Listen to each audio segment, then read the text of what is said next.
Every woman you've dated has compared you to another man, not always on purpose, not always in a cruel, calculating way, but somewhere in the background of her mind, there's a reference point, a memory, a standard. Sometimes it's an ex. Sometimes it's a man she never even truly had.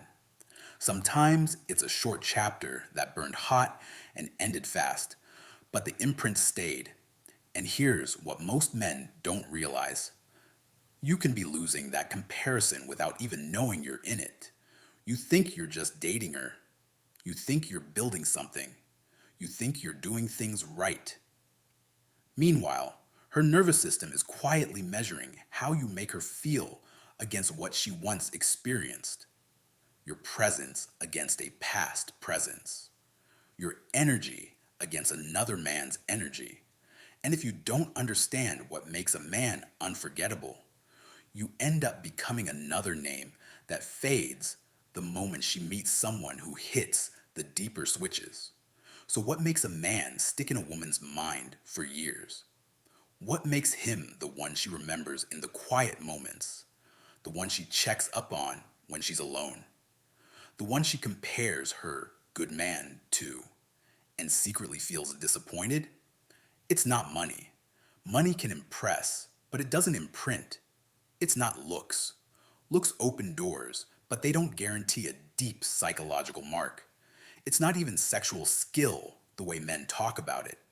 Yes, chemistry matters, but chemistry alone doesn't create the kind of lasting standard that haunts future relationships. What makes a man unforgettable is deeper than all of that. It hits the subconscious. It communicates something primal: strength, direction, self possession, a life that doesn't bend to keep her comfortable. And the men who create that imprint share a few qualities: not tricks, not manipulation, not games, real traits that can't be faked for long because they show up in how you move, how you decide, how you carry yourself when nobody is watching. Let's break them down. The first quality is obsession, but not obsession with her. This is where most men fail, right at the starting line. They think devotion means making her the center of their universe. They think constant attention is romantic. They think proving she's everything will make them irreplaceable. It won't. When you make her your obsession from day one, you don't become special. You become predictable. You become easy. You become a man whose entire emotional climate depends on her mood. And that dynamic doesn't create a deep imprint. It creates a temporary comfort that eventually turns into contempt. The man she can't forget is obsessed with something else: his mission, his craft, his purpose, his build, his vision.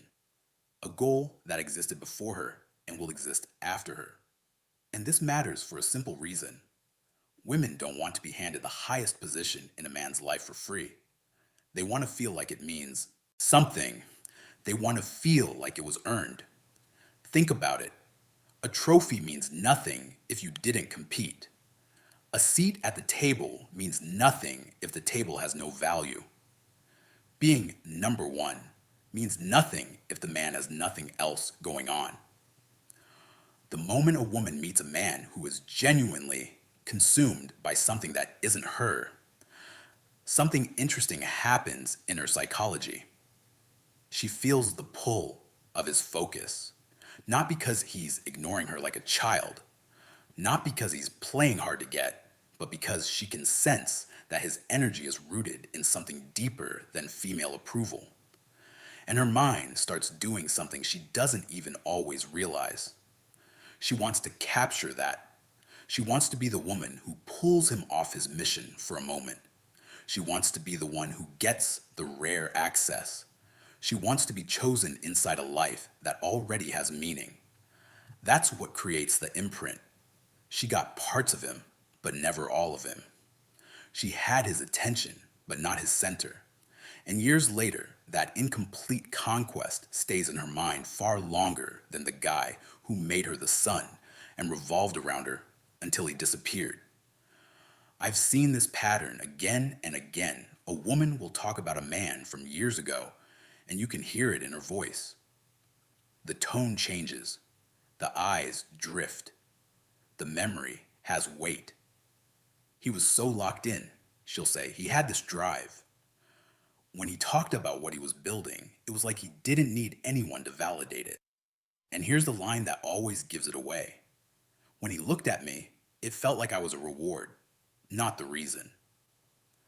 That is a completely different feeling than being made into someone's emotional oxygen. A man who is obsessed with a purpose creates tension without trying. Not tension like drama, tension like gravity, because she can't fully possess him, and that makes her value him. And then every man after him who drops his dreams, cancels his plans, abandons his standards, and lives for her attention feels weaker by comparison. The second quality is connected to the first. He has a real goal, and he's relentless about it. Not a vague someday. Not an idea he talks about when he's motivated. Not a fantasy he uses to sound ambitious. A tangible target that shapes his daily decisions. Most people drift. Most men drift more than they want to admit. They work jobs, not careers. They survive weeks, not build years. They spend energy, not invest it. So when a woman meets a man who is genuinely moving towards something, her body registers it as strength. And before anyone gets offended, understand what I mean. This isn't about social status. It's about direction. Direction communicates competence. It communicates that you can set a target, suffer for it, and keep your word to yourself. That's rare. And what's rare gets respected. From a biological perspective, women have always had to assess a man's capacity to build, protect, and create stability. Today, the environment looks different, but the underlying evaluation mechanisms still exist. A man with direction signals upward momentum. A man without direction signals stagnation. And women may not say it like this, but they feel it. That's why you never hear a woman say, I miss how he had no ambition. You never hear, it was so attractive how he didn't care about improving. No, even when a woman chooses a nice, stable, safe man, the man she remembers is often the one who had fire. And here's the part men don't like to hear. Even if that fire made the relationship harder, even if it meant less attention for her, even if she complained at the time, her conscious mind might say she wanted more time. Her subconscious remembers the man who is building something larger than the relationship. Because that man is not fully owned, and what cannot be fully owned stays interesting. I've seen women who left men during their grind years, then later admitted that what they missed wasn't the lifestyle. It was the energy, the certainty, the hunger, the intensity. She doesn't necessarily want the struggle again, but she misses how alive she felt around a man who was alive inside himself. The third quality is one that changes everything fast. He treats his time like it matters. This is where most men accidentally destroy their own value. They think being available proves they care. They think dropping everything shows a commitment. They think waiting proves loyalty. It doesn't. It proves your life is empty enough to pause for anyone. And if your time has no value, your presence won't have much value either. When a man responds instantly, every time, cancels his plans on command, waits while she's late, tolerates endless rescheduling, accepts drama that steals his hours, he teaches her a lesson. His time is cheap, and cheap time creates cheap respect. Now understand the balance here. You should make time for a woman you value, but you do not throw your schedule in the trash to prove you care. A high respect man does this differently. If she's late, he doesn't rage. He doesn't argue. He doesn't punish, he simply moves. If you're running behind, no worries. I've got to go at 7:30. And then he actually goes at 7:30. If she cancels last minute, he doesn't beg for a new date immediately, like he's starving. All right, another time. Then he fills his life with something better than waiting. If she tries to turn a simple issue into an hour-long emotional debate, he doesn't get dragged into it. We can talk when it's calm. I'm not doing this right now. This is not coldness. This is self-respect. Time is the one resource you can't get back. Money can be rebuilt. Reputation can be repaired. Even health can sometimes be recovered. But time is gone forever. When a man moves like he understands that, women feel it as value. And, paradoxically, she starts valuing the time she gets with him more than the time she gets with the man who is endlessly available. Because scarcity creates attention, not fake scarcity, real scarcity, created by a life with priorities. I've heard women describe men like this years later. He made every moment feel like it counted. That's imprint language, not he was always there whenever I wanted. That's comfort language. Comfort doesn't always imprint. The fourth quality is rare and powerful. He genuinely enjoys being alone, not tolerates it, not handles it, not sits in loneliness, calling it strength. He actually enjoys his own company. Most men say they do, but their behavior tells the truth. They fill every silence with noise. They jump from relationship to relationship. They need constant stimulation. They treat solitude like punishment. And women feel that need. Need is loud. Need creates pressure. Need turns a relationship into a lifeline. And no woman wants to feel like your emotional oxygen. The man she remembers is the one who could be alone and still be solid. He can spend a weekend by himself and come back sharper, not desperate. He has a life inside his own head. Books, training, work, craft, reflection, building. He doesn't chase connection to escape himself, so when he chooses a woman, it feels different. He's not choosing her because he can't stand his own life. He's choosing her because she adds value to a life that already has value. That difference is everything, because a woman can sense when she's being chosen from abundance versus chosen from lack. Chosen from lack turns into clinginess, jealousy, control, insecurity, constant checking. Chosen from abundance turns into calm, stable, masculine presence. And here's the paradox. The more a man is truly okay without her, the more she feels the need to keep his attention. Not because she's evil, because the human mind values what it doesn't fully own. The fifth quality is the one that separates men who get respect from men who get managed. He doesn't operate from fear of losing her. Women can sense when a man is afraid to lose them, and the moment they sense it, the dynamic shifts. Again, not always consciously, not always maliciously, but fear signals weakness. Fear creates compliance. Fear makes you negotiate your standards. Fear makes you tolerate what you shouldn't tolerate. And when a man starts moving like he's afraid, he becomes easier to control. He starts over-explaining. He starts walking on eggshells. He starts apologizing for things that aren't wrong. He starts chasing after distance. He starts trying to fix it every time her mood changes. The man she doesn't forget is the one who didn't do that. Not because he didn't care. He cared, but he wasn't governed.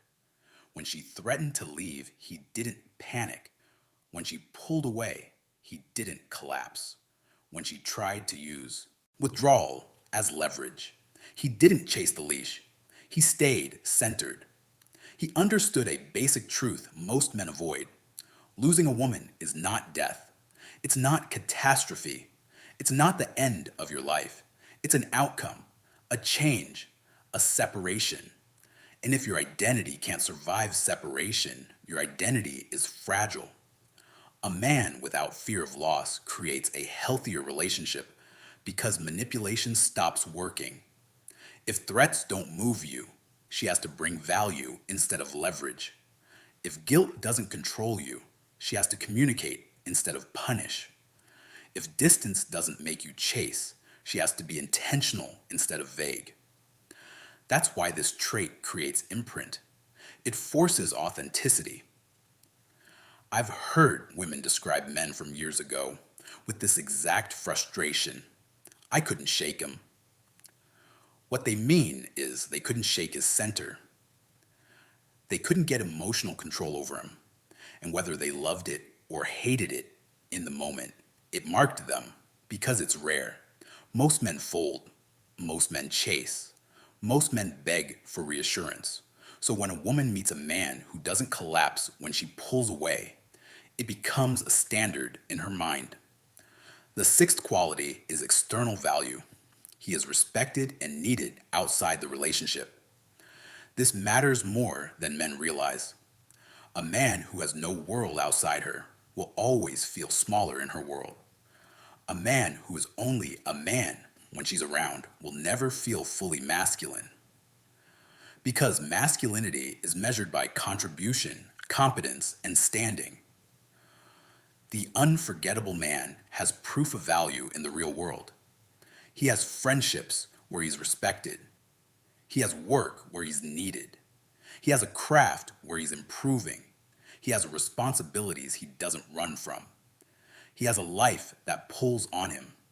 So when he gives a woman time, it feels earned. Not because he's withholding, but because his life is full. And women can see the difference between a man who claims value and a man who is valued.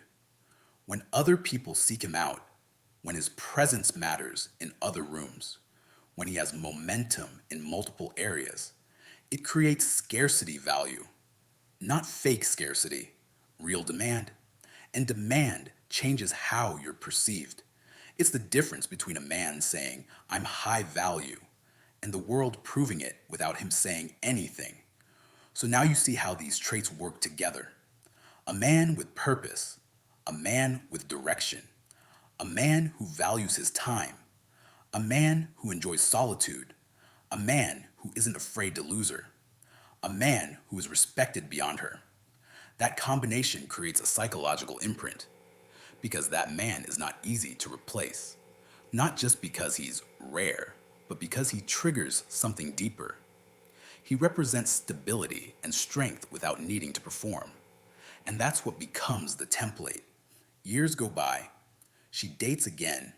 Maybe she marries. Maybe she finds a good man. And then comparisons happen in silence. The new man texts constantly. She remembers the man who was busy building. The new man makes her his whole world. She remembers the man whose center couldn't be captured. The new man fears losing her. She remembers the one who remained steady. The new man has endless time. She remembers the one whose time mattered.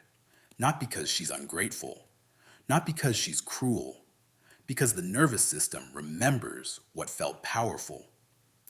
Now here's the part you need to hear if you're a man listening to this.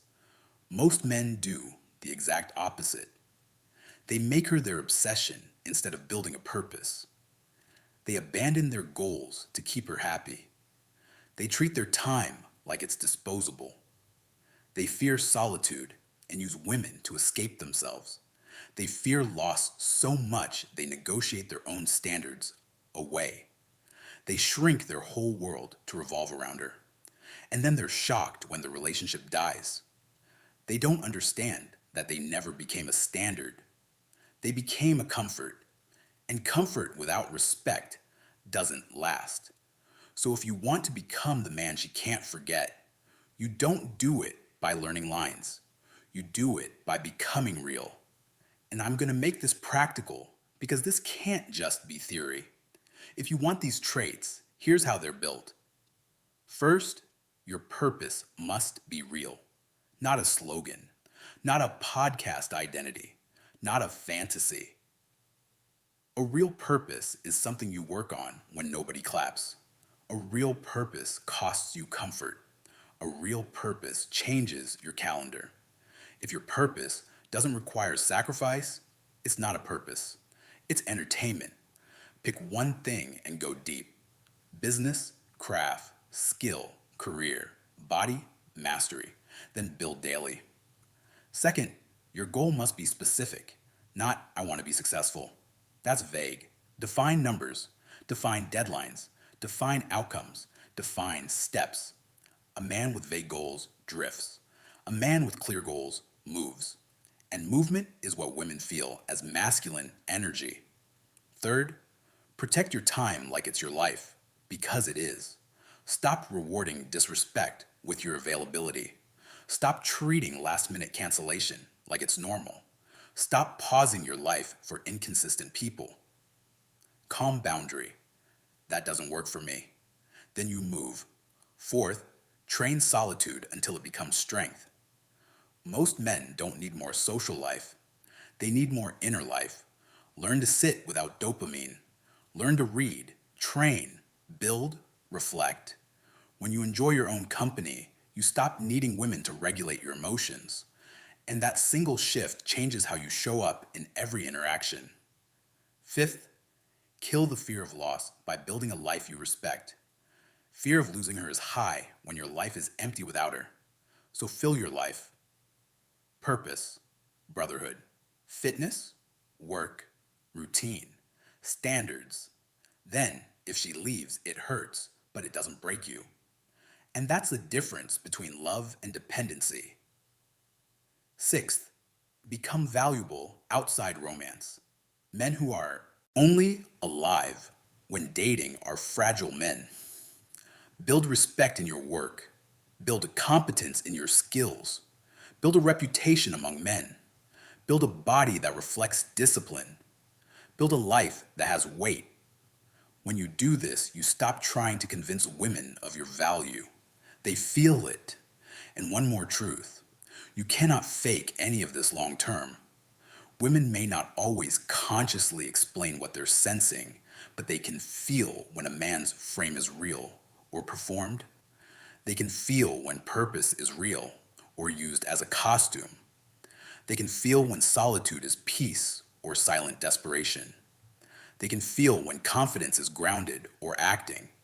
So don't try to cosplay this. Become it. Because the man women remember is not the one who begged them to stay. It's the man who was solid whether they stayed or not. It's the man who didn't build his identity around being chosen. It's the man who chose and kept choosing from a position of strength. Be that man, and you don't need to worry about comparisons, because you become the comparison. You become the standard, not because you demanded it, because you earned it with the way you live. And if you're honest, you already know which side you're on. Are you building a life so solid that a woman becomes an addition to it? Or are you building your life around a woman and calling it love? That decision determines whether you're remembered for a moment or carried in her mind for years. Choose wisely.